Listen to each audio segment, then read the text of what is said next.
Si Junmar Fajardo ay may historic 8th MVP. At kasalukuyang pang naglalaro ngayon sa PBA. Sina Ramon Fernandez at Alvin Patrimonio naman ay may tig-apat.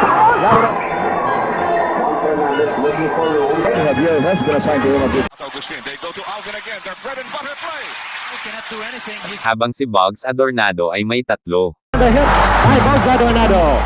May 5 ding manlalaro na nagka-award ng multiple times, Abet Guay David. Let's watch it happen. Yeah, beautiful shot. Ang rookie MVP Benji Paras. Insurmountable in the tower of power. Climbing one home. Danny Ildefonso. Young inside. Danny on the cross over the spin. James Yap. James Yap behind the pass dribble. Yeah. At Willie Miller. Miller scoots in for the slam dunk. Sa PBA, 26 na manlalaro lamang ang nakakuha ng Most Valuable Player Award. What a move! Alvarez Meneses. Pato, narito si Dorembe, sinabayan, ginamit ang kaliwa, what a move! Ngunit higit pa sa pagkalap ng mga individual na statistic, dapat ding tulungan ng isang player ang kanyang koponan na umabant at makalusot sa elimination round every conference upang makakuha ang ito ng higit pang mga laro at higit pang puntos ng bonus. Agustin lays it up and returns the lead to San Miguel Ang pagiging MVP ay yung may ability ka to close games and be a reliable player for your team in big moments of games. Rim the shot! Nandiyan pa si Willie Melo!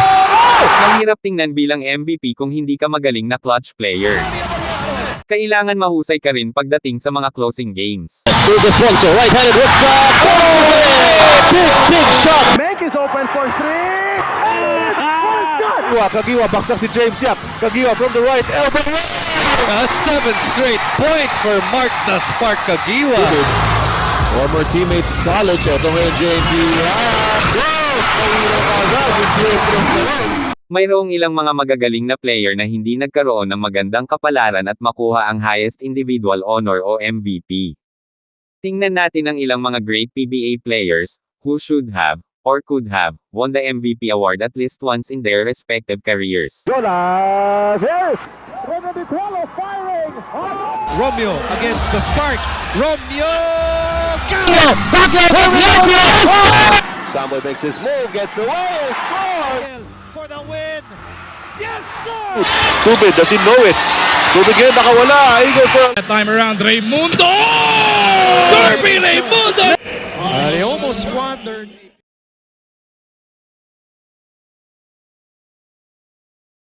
At guard, number 6, Jojo Lastimosa. Jojo Lastimosa. Si Jojo Lastimosa ang tinaguriang fourth quarter man noong 90s. Pitch. Lastimosa. Yes! With a foul! With a foul! Big free throw. Timeout. Tinalo niya ang kanyang teammate na si Codinera para sa Rookie of the Year honors noong 1988, at miyembro din siya sa mythical second team that season. Isa siya sa pinaka-dynamic scorer noon sa PBA, nag-average si Lastimosa ng 16 points per game sa kanyang 3 years sa Pure Foods.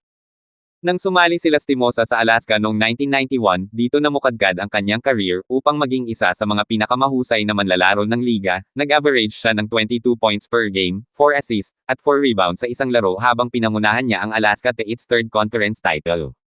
Ang Alaska ang may pinakamagandang record sa lahat ng team sa buong taon, ngunit natalo si Lastimosa kay Patrimonio sa MVP race. Si Lastimosa ay naging mythical first team ng 3 beses, ay nanalo ng 10 championship sa kanyang 15 years career.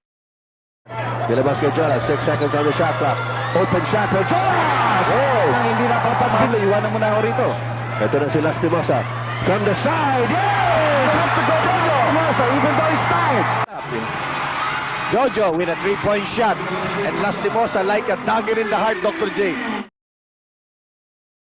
Nelson, the Bull, Asaitono.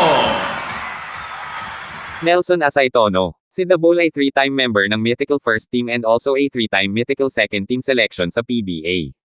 Nag-average siya ng double figure sa kanyang first 3 years sa PBA, kahit pa backup lang siya kina Patrimonio at Codinera. Then Asaitono exploded noong 1992. Nang gawing siyang franchise player ng Swift, nag-average siya ng 22.4 points and 8.2 rebounds per game. Sa sumunod na season, nagtapos siya sa third sa MVP race nila ni Alvin Patrimonio at Jerry Codinera. Asaitono is a very strong man, kayang rin niyang mag-shoot sa labas, mag-drive sa loob, dumakdak harap-harapan at postehan ang mas malaki sa kanya. Nang si Asaytono ay naging pangunahing player ng San Miguel, nag-average siya ng career best na 23.1 points noong 1997, ngunit natalo sa MVP voting kay Patrimonio. Nelson Asaytono! Oh, that will count with a foul! I don't believe this guy! He is wild tonight! Nagawa na ni The Bull ang lahat para sa kupunan niya. Kasama dito ang finals record of 81 points in 2 games. Si Asaytono rin ang pinakamalaking pagkukulang sa listahan ng top 40 greatest players of all time ng PBA. Jerry Codinera. Kill Jerry Codinera at point blank range. He gets it right back. And he won't. Oh! Third try. Jerry Codinera was a terror on both ends of the floor, walang kapagoran sa pagkuha ng offensive at defensive rebound and has one of the deadliest 18-foot jumpers for a big man. Kilala bilang defense minister, si Codinera ay mythical first team ng 3 beses at mythical second team ng 5 beses. Siya ang Defensive Player of the Year sa PBA noong 1994. Codinera made all defensive team in 9 season. 2 beses din siyang nanalo ng Sportsmanship Award at naging 11-time All-Star.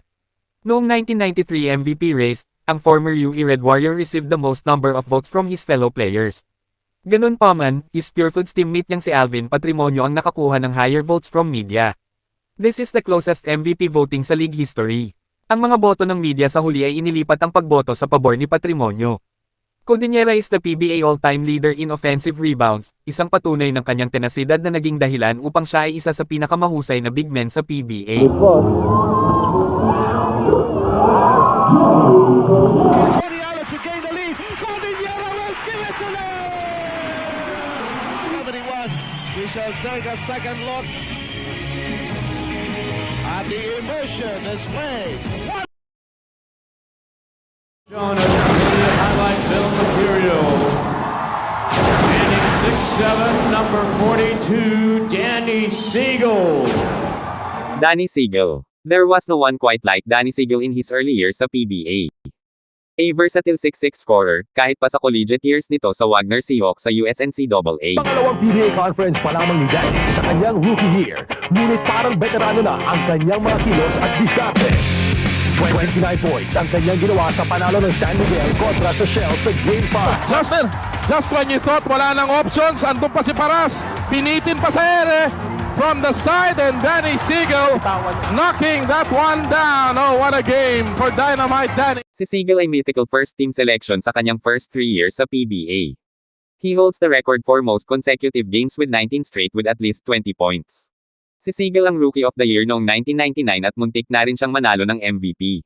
Sa sumunod na 2 taon, he led the Beermen in scoring with 6 rebound a game. Nanalo ang San Miguel Beermen ng 3 title sa 2 taon at kung saan 2 beses si Siegel naging finals MVP.